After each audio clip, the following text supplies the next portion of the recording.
BMW Z4 just ready.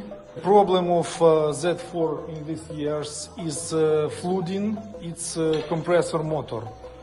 Because of drain hoses, left drain hose not works good, water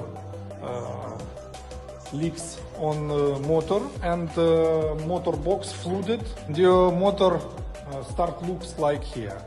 It's not healthy. So we put here a change motor that we have on stocks.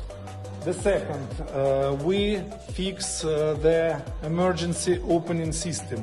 It locates here, cable, and it was damaged. Third, we replace motor to more safer place. Here now it can't be flooded because it locates here. Look, like this, and make like this door, and this is emergency stick.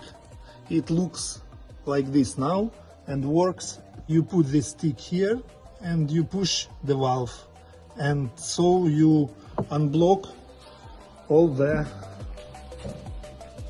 top to emergency opening or to emergency closing. And the fourth, we make seasonal maintenance. We clean up all mechanism, lubricate it, and clean all drain holes. Now it works like new.